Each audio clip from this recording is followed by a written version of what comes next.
News 18 বাংলায় স্বাগত। আমি প্রচেতা রয়েছি আপনাদের সঙ্গে। রুদ্ররূপ সমুদ্রে রিয়াসের দীঘার সমুদ্র উত্তাল, প্রবল জলোচ্ছ্বাস, দিনভর দামাল। রিয়াস ভয়াল, উত্তাল, দামাল। রিয়াসের সমুদ্রে রুদ্ররূপ দীঘায়।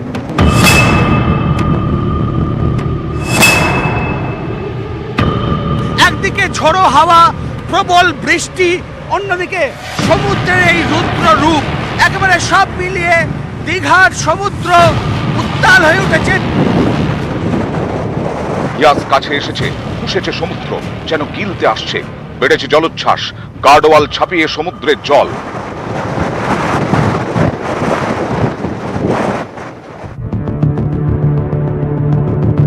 একেবারে নিউজ 18 বাংলার দর্শকদের আমরা সেই ছবি দেখাচ্ছি যে সমুদ্র একেবারে উত্তাল হয়ে গেছে এবং পার থেকে জল কিন্তু একেবারে বসতি এলাকায় ঢুকতে শুরু করেছে। আরো জল ঢুকছে, একেবারে হুড়মুড়িয়ে জল ঢুকছে, ঢেউ একেবারে ধেয়ে আসছে। ক্রমেই হুহু করে সেখান থেকে হুহু করে জল ঢুকছে। বেলা গড়িয়েছে, গর্জন বেড়েছে, আরো যেন ভয়ঙ্কর দীঘার সমুদ্র।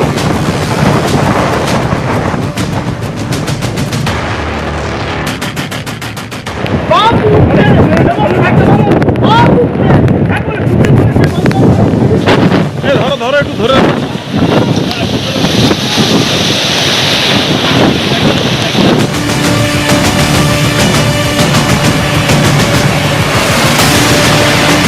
সমুদ্র, সেই সমুদ্র এখানে একেবারে সমুদ্রের পরে দাঁড়ানো যাচ্ছে না।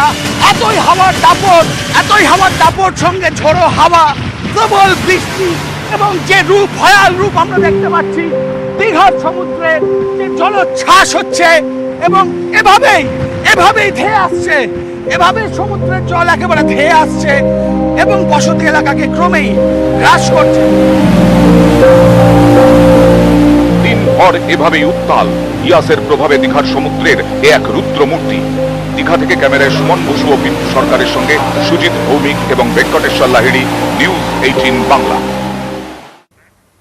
দীঘায় উদ্ধার কাজে সেনাবাহিনী নৌকা নামিয়ে জলমগ্ন এলাকাগুলি থেকে দুর্গতদের উদ্ধার করেন জওয়ানরা।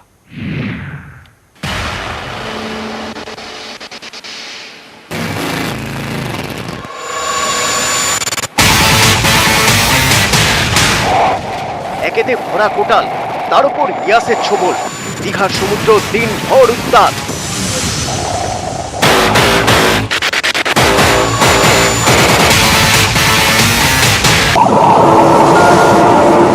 দীঘা মানেই সমুদ্র, পাড়ে বসে ঢেউ গোনা। এই চেনা দীঘা বুধবার একেবারে অচেনা।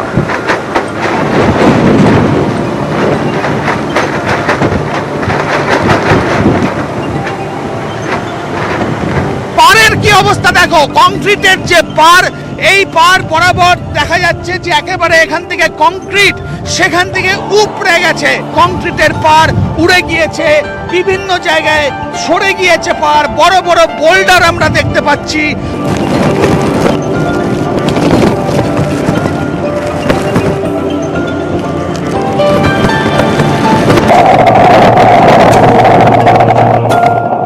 বড় বড় ঢেউ আছড়ে পড়েছে, শহরের বুকে ঢুকেছে জল।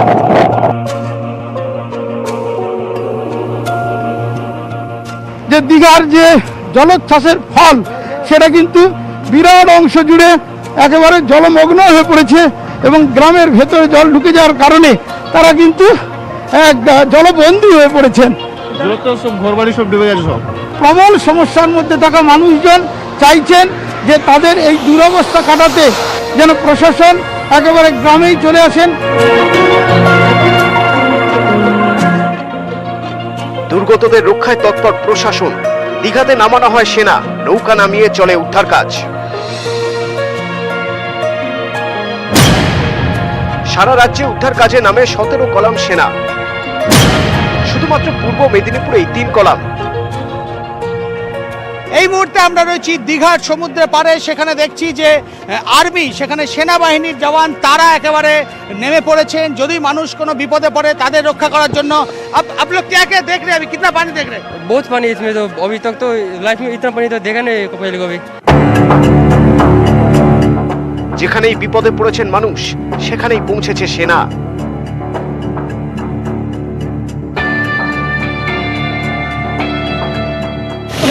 তারা কিন্তু পৌঁছে যাচ্ছে এবং তারা সেখানে গিয়ে কিন্তু জনগণকে মানুষের উদ্ধার করছেন।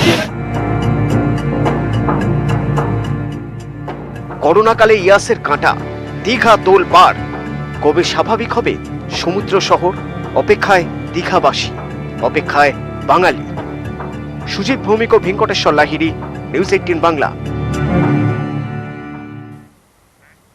ইয়াসের তাণ্ডব, ভয় ধরানো সমুদ্র, জোড়া ফলায় বিধ্বস্ত, এ এক অচেনা মন্দারমণি।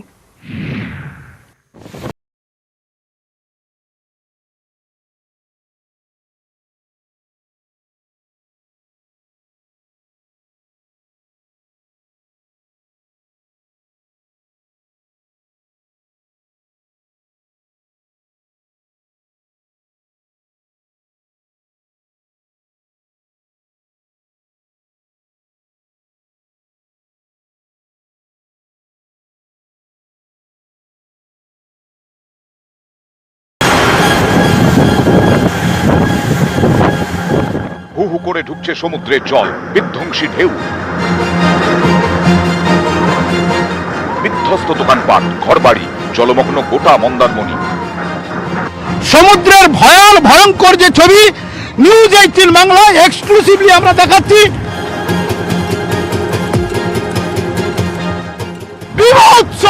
বিভৎস আকার নিয়েছে সমুদ্রের যে রূপ, সেটা কিন্তু বিভৎস ভাবে একেবারে ধেয়ে আসছে। একবারে স্টল দোকান সব কিন্তু একেবারে ধুয়ে দিচ্ছে। সি বিচ থেকে বাস স্ট্যান্ড শুধু জল আর জল, সমুদ্রের জল রাস্তায়। একদিকে জলের তোড়, তার উপর ইয়াসের দাপট। সমুদ্র সৈকতের অনেক হোটেল রিসর্ট ক্ষতি।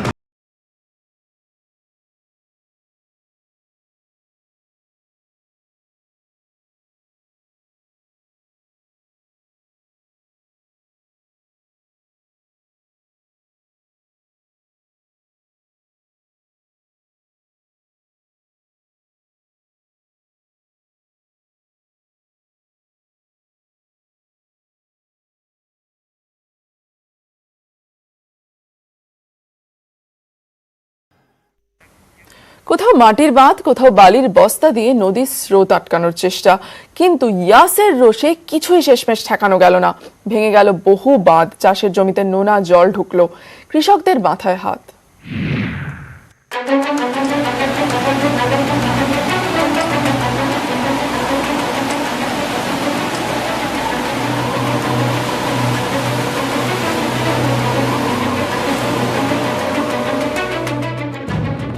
बाहुबली यास,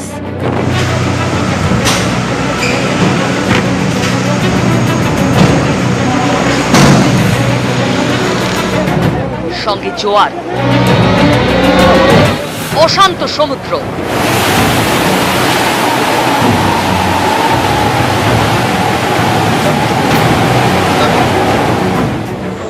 ফুঁসে উঠল নদী, ঘূর্ণিঝড় ইয়াসের রোষে ভাঙল দক্ষিণবঙ্গের একাধিক বাঁধ। ক্ষতিগ্রস্ত মানুষের বাঁধ ভাঙা কান্না। নদী বাঁধ ভেঙে আমাদের জলোচ্ছ্বাস হয়ে গেছে, বাড়ি ঘর ভেঙে গেছে। আমরা কোথায় যাবো? আমাদের চোখের জল বেরিয়ে আসতেছে, ছেলে মেয়ে কোথায় যাবো? বিদ্যাধরী নদীর বাঁধ ভেঙে পাথর প্রতিমার বহু এলাকা ভেসে গেল। প্রকৃতির খেয়ালে নিঃস্ব মানুষ।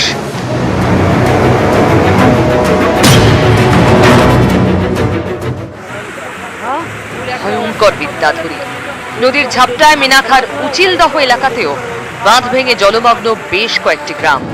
ক্ষতিগ্রস্ত কাঁচা বাড়ি, চাষের জমি। স্থানীয় বাসিন্দাদের ফ্লাড সেন্টারে নিয়ে যাওয়া হয়।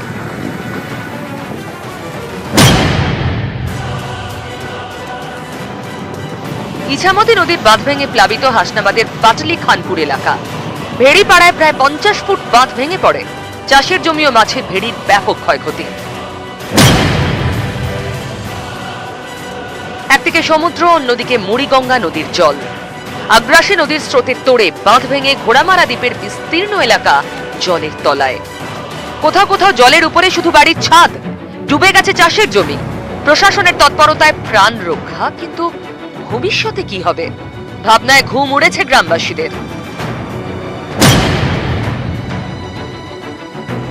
এখানে খলনায়ক মাকড়ি নদী, মইপিঠের নদী কেড়ে নিয়েছে মাথা গোঁজার ঠাঁই।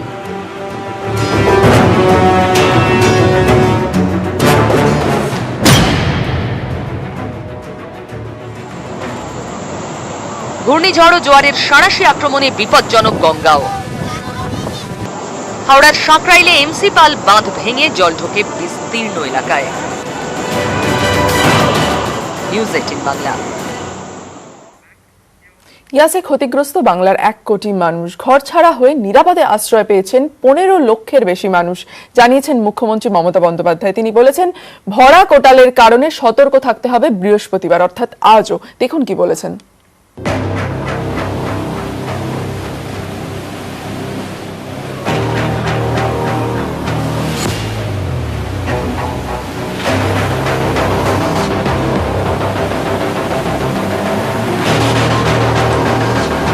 প্রায় 1 কোটি মানুষ এই দুর্যোগে আক্রান্ত হয়েছে।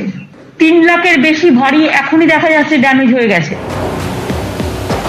ইয়াসের ধাক্কায় লন্ডভন্ড একের পর এক জেলা, প্লাবিত বহু গ্রাম, ঘর ছাড়া লক্ষ লক্ষ মানুষ।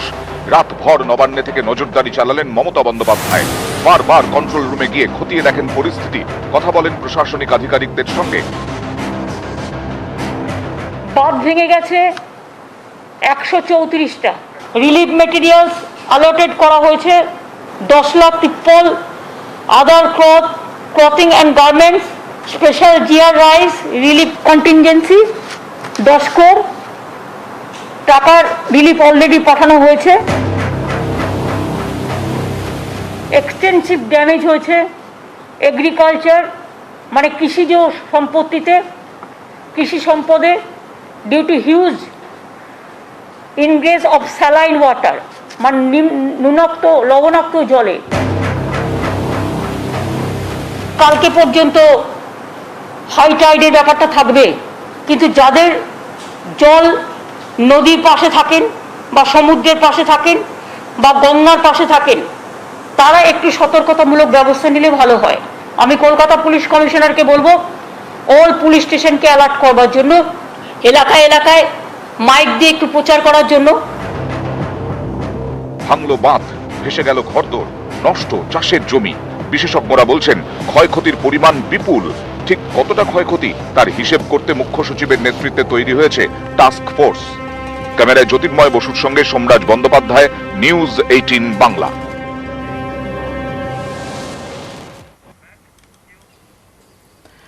কোটাল আর ইয়াসের জোড়া ধাক্কা, নিশ্চিহ্ন বহু বাঁধ তৈরিতে বিশেষ পরিকল্পনা চান মুখ্যমন্ত্রী।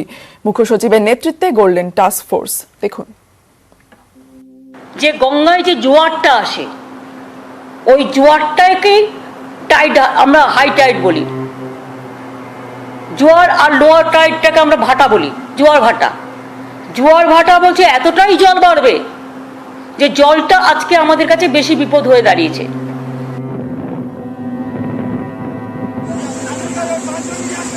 ইয়াস কোটালের জোড়া ধাক্কায় নিশ্চিহ্ন দক্ষিণবঙ্গের শতাধিক বাঁধ, প্লাবিত বহু গ্রাম। বাঁধ ভেঙে গেছে 134টা, আরো বাড়বে অনেক, কারণ এখন যতটা পাওয়া গেছে। বিশেষজ্ঞদের অনেকে বলছেন পশ্চিমবঙ্গের ঝড়ের থেকেও বেশি ক্ষতি করেছে বাঁধ ভাঙা জল। বুধবার এ নিয়ে উদ্বেগ প্রকাশ করেন মুখ্যমন্ত্রীও। আগামী দিনে বাঁধ নিয়ে বিশেষ পরিকল্পনা তৈরি করতে টাস্কফোর্স করার নির্দেশ। যেখানে মাটির বাঁধ বানাচ্ছ, মাটির বাঁধের পাশে পাশে তোমরা যদি এই গাছগুলোকে ইউজ করো, যে গাছগুলো নদীর বাঁধকে শক্ত রাখে, তাহলে তো অনেকটা প্রবলেম হয় না। একবারে সব পাকা আমরা করতে পারবো না, একটু একটু করে নিই। এটা আমি চিফ সেক্রেটারির নেতৃত্বে একটা টাস্ক ফোর্স তৈরি করে দিলাম আজকে। আমপানে ক্ষতিপূরণ নিয়ে কেন্দ্র রাজ্য চর্চা এখনো চলছে। এরই মধ্যে হাজির ইয়াস। গতবারও আমাদের কয়েক হাজার কোটি টাকা আমফানে হয়েছিল, তারপরেও আমরা কিছু পাইনি। কিন্তু মনে রাখবেন, কেন্দ্রীয় এজেন্সি, রাজ্য এজেন্সি সবাই মিলে আমরা একসাথেই কাজটা করেছি, একসাথেই কাজটা করব। এবং এটা রাজ্যেরই কাজ, এবং খোঁজ নিলে খোঁজ তো একটা ফোন করে নিতে কতক্ষণ লাগে, 1 সেকেন্ড লাগে। সুতরাং এটা কোনো ম্যাটার বলে আমি মনে করি না। শুক্রবার থেকে ইয়াস বিধ্বস্ত এলাকা পরিদর্শনে যাওয়ার কথা মুখ্যমন্ত্রী। ক্যামেরায় জ্যোতির্ময় বসুর সঙ্গে সোমরাজ বন্দ্যোপাধ্যায়, নিউজ 18 বাংলা। প্রত্যেক ভারতবাসী যাতে কোভিড-19 ভ্যাকসিন পান তার জন্য সব ধরনের সাহায্য করতে প্রস্তুত নেটওয়ার্ক 18। সমর্থন করুন ভ্যাকসিন নিয়ে সচেতনতা বাড়াতে ফেডারেল ব্যাংক এবং নেটওয়ার্ক 18 এর বিশেষ উদ্যোগ Sanjeevani shot of life health expert Apollo 24/7।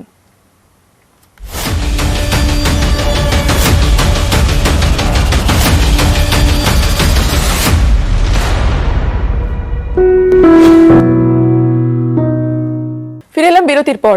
ভাসছে হাসপাতাল আর তার মধ্যেই কোনো ক্রমে চলছে চিকিৎসা। ছবিটা কাকদ্বীপ সুপার স্পেশালিটি হাসপাতালের, যেটা এখন কার্যত নদী।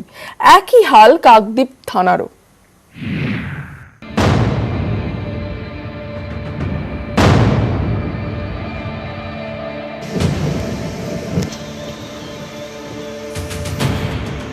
ইয়াসের দোসর ভরা কোটাল, কালনাগিনী খালের জলে ভাসল কাকদ্বীপ। চরম দুর্দশা খালের পাশে থাকা কাকদ্বীপ সুপার স্পেশালিটি হাসপাতালের। জল ঢোকার পর বিদ্যুৎ বিচ্ছিন্ন গোটা হাসপাতাল, কার্যত বন্ধের মুখে পরিষেবা, তার মধ্যেই চলছে জরুরি বিভাগ। আমি এখন দাঁড়িয়ে রয়েছি কাকদ্বীপ হাসপাতালে, তোমাকে ছবিটা দেখাবো। কাকদ্বীপ হাসপাতালের ছবিটা সম্পূর্ণ জলমগ্ন কাকদ্বীপ হাসপাতাল, জলের উপরে বসে কার্যত দেখো বেঞ্চের উপরে বসে নার্সরা কাজ চালাচ্ছেন। ভয়াবহ পরিস্থিতি। এই হসপিটালে কিন্তু কোনো কারেন্টের এখন যোগাযোগ ব্যবস্থা বিচ্ছিন্ন, কারেন্ট নেই। তারপরেই তার পাশাপাশি তোমাকে দেখাবো কীভাবে নার্সরা কাজ করছেন এই এই এই পরিস্থিতিতে হসপিটালে। রোগী দেখছেন এই অবস্থাতেই, রোগী দেখা চলছে, কোনো বিদ্যুৎ নেই। এই একদম জল একদম খুব খারাপ কন্ডিশন আর কি। এই হাসপাতালে রয়েছে কোভিড ওয়ার্ড, সেখানে করোনা রোগীদের জন্য প্রাণপণে চিকিৎসার ব্যবস্থা করছেন হাসপাতালের চিকিৎসক নার্সরা। জল সরাতে যুদ্ধকালীন তৎপরতায় ময়দানে নামে দমকল। হাসপাতাল কিন্তু জলমগ্ন হয়ে পড়েছে। আমি ছবিটা তোমাকে দেখাবো।